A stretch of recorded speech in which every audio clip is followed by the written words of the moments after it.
Assalamualaikum warahmatullahi wabarakatuh. Selamat pagi Budia dan teman-teman semua. Sebelumnya, izinkan saya memperkenalkan diri terlebih dahulu. Perkenalkan, nama saya Taskia Sabira Salma dengan NIM 64114194148. Di sini saya akan memaparkan terkait tugas pengendalian vektor saya terkait dengan identifikasi nyamuk. Nyamuk merupakan vektor yang dapat menimbulkan serta menularkan penyakit pada kehidupan manusia. Tingginya populasi nyamuk ini dapat membahayakan manusia, terutama pada bidang kesehatan masyarakat. Sehingga, keberadaan vektor ini harus dapat ditanggulangi serta dicegah dengan salah satunya pengendalian vektor. Indonesia sebagai daerah tropis merupakan tempat yang sangat baik untuk perlindungan nyamuk, dikarenakan memiliki suhu, cuaca, serta musim yang sangat mendukung perkembangbiakan nyamuk, sehingga dapat dikatakan bahwa Indonesia memiliki populasi nyamuk yang sangat tinggi. Oleh sebab itu, salah satu pengendalian vektor nyamuk ini dengan cara mengidentifikasi terlebih dahulu nyamuk yang akan dikendalikan. Identifikasi nyamuk ini dapat dilakukan dengan mengenal siklus hidup, resting place, kebiasaan hidup, serta bentuk morfologi nyamuk dengan tujuan untuk mengetahui cara pengendalian yang cocok serta sesuai dengan karakteristik nyamuk di suatu wilayah. Pada tugas kali ini, saya akan mengidentifikasi nyamuk yang ada di wilayah Temanggungan, Ambarawa. Dalam praktik identifikasi spesies nyamuk, maka diperlukan alat dan bahan untuk memperlancar proses tersebut. Yang pertama ada nyamuk, kedua ada kamera HP atau kamera lainnya, yang ketiga tisu, yang keempat plastik, serta yang terakhir adalah pinset. Selanjutnya adalah proses penangkapan nyamuk, di mana penangkapan nyamuk ini harus disesuaikan dengan wilayah serta kondisi masing-masing. Yang pertama yaitu mencari tempat yang sering didatangi nyamuk, di mana pada praktik kali ini saya mengambil di kamar mandi. Yang kedua mengambil nyamuk dari kamar mandi dan memasukkannya ke dalam plastik dan menutupnya. Setelah nyamuk masuk ke dalam plastik, maka ditunggu beberapa menit terlebih dahulu sehingga nyamuk pingsan. Setelah nyamuk tersebut pingsan, maka nyamuk dapat dikeluarkan dari plastik menggunakan pinset, lalu diletakkan di atas tisu pada tempat yang datar dan terang. Setelah itu, menyiapkan kamera dengan zoom yang sudah disesuaikan dan melakukan pengamatan nyamuk sehingga identifikasi karakteristik nyamuk dapat dilakukan. Berikut merupakan hasil dokumentasi dari nyamuk yang telah didapatkan. Di sini kita dapat melihat bagian-bagian tubuh nyamuk seperti sayap, antena, proboscis, kaki, dan abdomen. Sehingga setelah mengetahui karakteristik identifikasi nyamuk, maka dapat diketahui nyamuk tersebut termasuk golongan spesies apa. Setelah mendapatkan dokumentasi nyamuk, selanjutnya yaitu mengidentifikasi karakteristik nyamuk tersebut, di mana karakteristik nyamuk ini memiliki sayap yang berwarna gelap dengan sisik sempit, panjang, dan runci. Lalu bagian kepala di mana memiliki karakteristik proboscis halus dan panjang melebihi panjang kepala, memiliki sepasang antena, serta palpus yang lebih pendek dari proboscis. Selanjutnya yaitu bagian badan, di mana badan ini memiliki warna coklat kehitaman, serta ujung abdomen yang tumpul. Selanjutnya adalah kaki, di mana kaki depan nyamuk ini tidak lebih panjang daripada kaki belakangnya. Dan yang terakhir adalah jenis kelamin, di mana spesies nyamuk ini dapat diketahui jenis kelaminnya dengan melihat antena yang memiliki rambut yang lebat, sehingga diketahui bahwa nyamuk ini adalah jantan.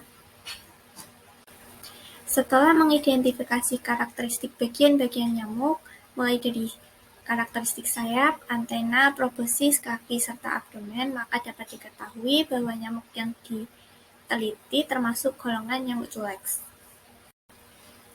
Morfologi dan anatomi nyamuk merupakan salah satu langkah penting dalam menentukan identifikasi spesies nyamuk, di mana pada kasus ini diketahui bahwa nyamuk yang diamati adalah nyamuk culex. Nyamuk culex sendiri memiliki morfologi serta anatomi, yaitu yang pertama, karakteristik sayap yang berwarna gelap dengan sisik yang sempit, panjang, serta runcing. Yang kedua yaitu kepala dengan proboscis halus dan panjang melebihi panjang kepala. Yang ketiga memiliki sepasang antena. Yang selanjutnya palpus lebih pendek dari proboscis, badan dengan warna coklat kehitaman serta ujung abdomen yang tumpul, kaki depan yang tidak lebih panjang daripada kaki belakang, serta memiliki jenis kelamin jantan karena memiliki antena dengan rambut yang lebat atau plumose. Selanjutnya adalah fisiologi dari nyamuk culex, di mana nyamuk culex melakukan perkawinan sebelum nyamuk betina menghisap darah. Telur akan diletakkan nyamuk di atas air sebanyak 50-200 butir yang akan menetas dalam waktu 2-3 hari pada suhu yang sesuai, sedangkan 2-3 minggu pada iklim yang dingin. Abdomen nyamuk berguna untuk pencernaan makanan, pematangan telur dengan nutrisi yang didapatkan melalui darah. Pada saat menggigit, nyamuk culex memposisikan kepala, toraks, dan abdomen membentuk sudut 45 derajat pada posisi horizontal saat beristirahat. Selanjutnya adalah bionomi dari nyamuk culex, di mana nyamuk culex ini suka beristirahat di dalam rumah sehingga sering disebut dengan nyamuk rumahan. Nyamuk culex beristirahat pada siang hari dan memilih tempat yang gelap serta lembab seperti kamar mandi, dapur, serta WC. Nyamuk culex akan menghisap darah pada malam hari dan hanya nyamuk betina yang menghisap darah, sedangkan nyamuk jantan menghisap madu tanaman. Perkembangbiakan nyamuk culex dapat dilakukan di sembarang tempat, baik di air yang bersih maupun yang kotor. Umumnya terdapat di genangan air tanah karena kehidupan larva nyamuk dapat terpenuhi secara optimal dan terlindung dari paparan sinar matahari. Yang selanjutnya adalah pencegahan dan pengendalian vektor nyamuk, di mana pencegahan dan pengendalian vektor nyamuk ini dibagi menjadi 3 metode, yaitu metode fisik, metode biologi, serta metode kimiawi. Metode fisik merupakan metode yang digunakan dengan upaya mencegah, mengurangi, menghilangkan habitat perkembangbiakan dan populasi vektor. Contoh dari penggunaan metode fisik yaitu pelaksanaan 3M, pemasangan kelambu, pemasangan kawat kasa, dan memakai baju lengan panjang. Yang kedua yaitu metode biologi, di mana metode biologi ini memanfaatkan agen biotik seperti predator pemakan jentik, bakteri, virus, fungi, serta manipulasi gen.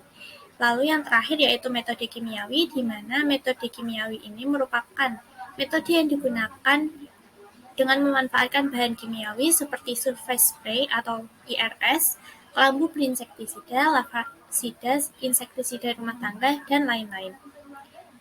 Pelaksanaan metode pencegahan dan pengendalian nyamuk ini digunakan untuk mengurangi populasi nyamuk yang ada di masyarakat sehingga masalah kesehatan yang diakibatkan vektor nyamuk dapat terkendali dengan baik.